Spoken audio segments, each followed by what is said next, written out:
Assalamualaikum warahmatullahi wabarakatuh. Alhamdulillahirabbil alamin.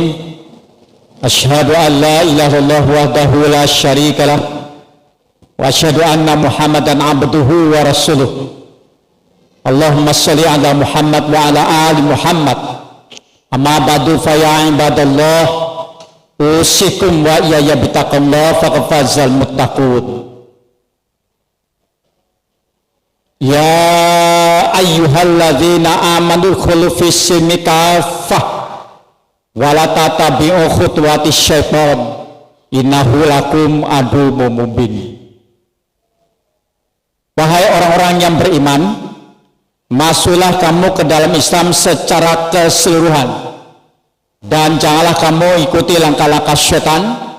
Sesungguhnya syaitan adalah musuhmu yang nyata.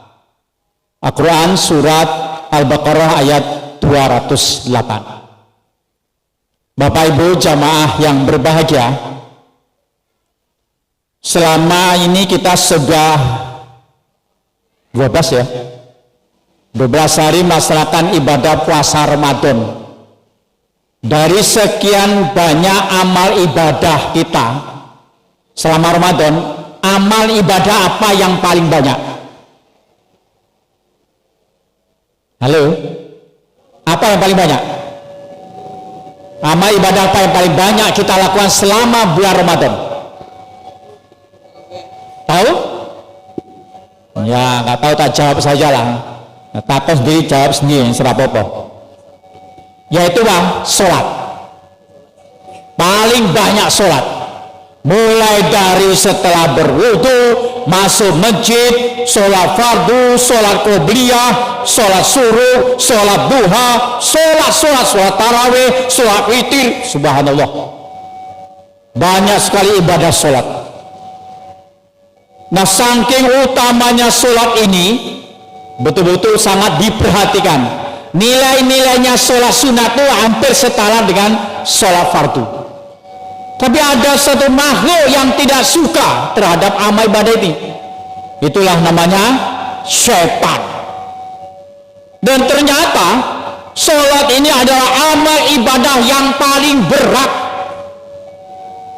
Yang ngomong sendiri itu Allah lah. Terdapat di surat Al-Baqarah ayat 45. Wasta'inu bis-sabri was-shalah wa innaha lakabiratun ila alal khashiin. Dan mintalah pertolongan kepada Allah dengan sabar dan sholat. Sesungguhnya sholat itu berat, kecuali bagi orang-orang yang khusyuk. Berarti di sini bahwa setan akan berusaha mengganggu sholat kita. Ingat dari awal ayat tadi saya katakan, kita ini punya musuh yang namanya setan yang selalu berusaha agar segala macam upaya kita mengabdi pada Allah itu menjadi gagal. Kelihatannya sah, tapi jadi blank, nol.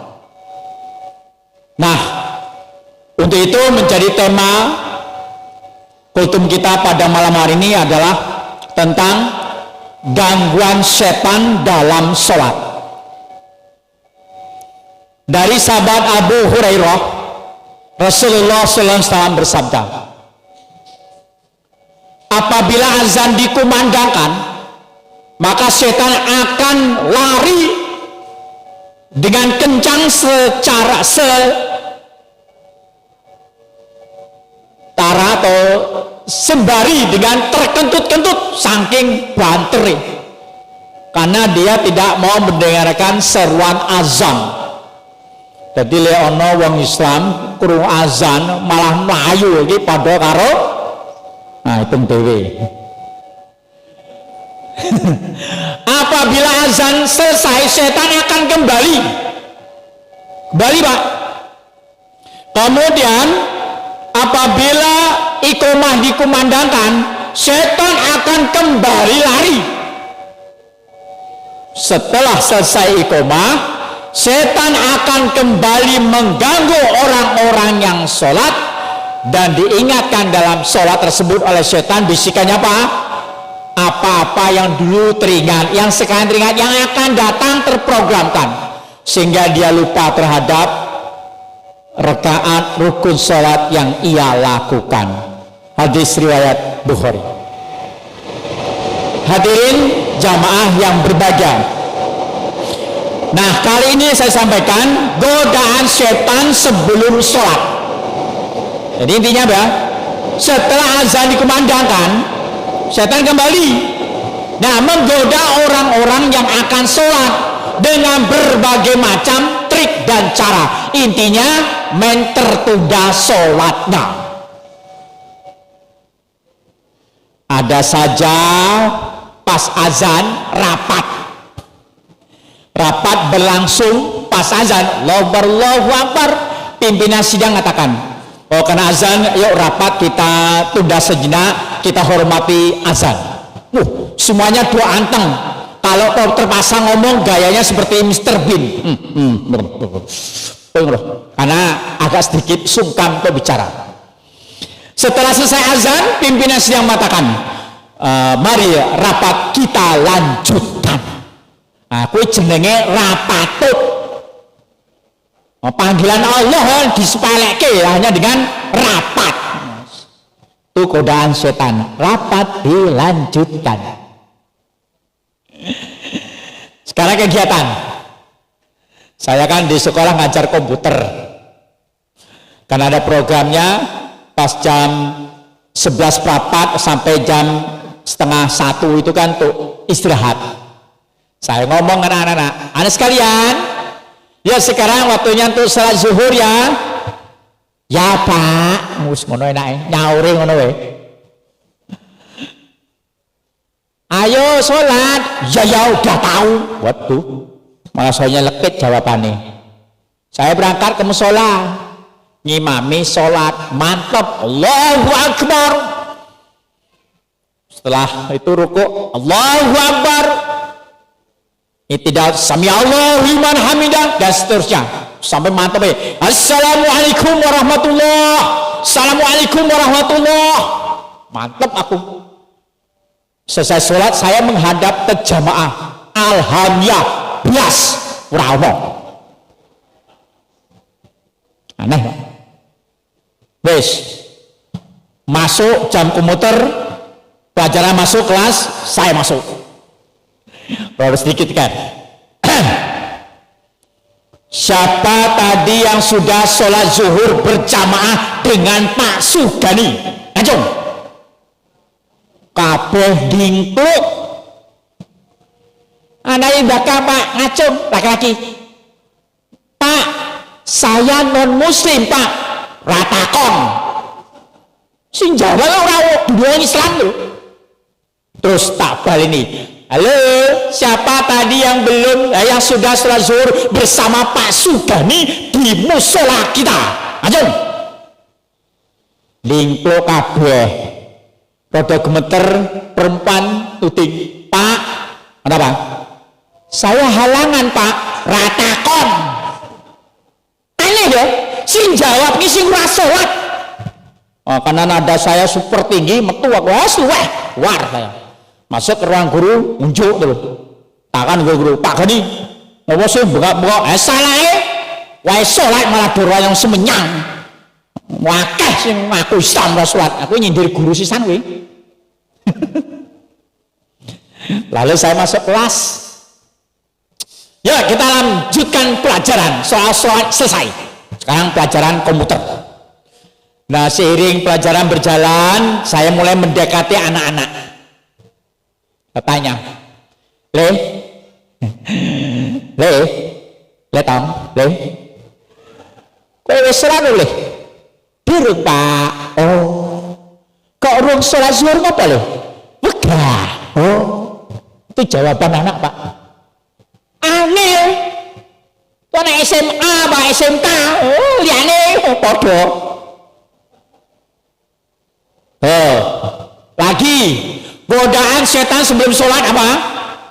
Ibu-ibu mungkin bapak yang punya usaha warung, arep mangkat sholat warunge ono sing tumbas rokok. Mandek tuh akhirnya. sorry tutup warung sholat ora wani, nglayani sisan ngobrol bablas salate ora lakon. Itu Pak, godaan setan Pak, setan goda. Terus apa lagi? Banyak lagi godaan setan lakukan. Misalnya setelah wudhu rampung kebelet tunda lagi. Pokoknya ada setan itu selalu menggoda, membuat sholat kita tertunda, akhirnya lupa. Masya Allah, ya Rabbi, berat sekali ya tantangan kita untuk sholat. Apalagi cah-cah nomi sambrek. Anaknya serga ke masjid itu rata-rata anak SD, TK, TK, SD na masjid. SMP mulai lepas. SMA bablas. Bawa lewat masjid alergi, sholat masjid pingsan. Wah, anak kita Pak. Ini ada satu cerita lagi Pak. Beratnya sholat Pak. Saya ngisi acara buka puasa untuk anak TPA 150. Wah, semangat. Sing ceramah Sugani Dagel.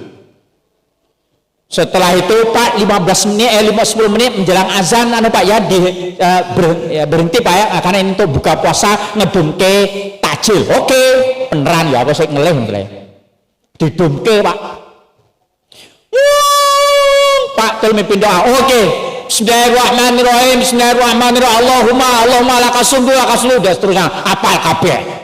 Sing ora kapal suwan mangan, minum mangan. Tarampung mangan ditinggal bablas. Aku batin muga-muga dawudu.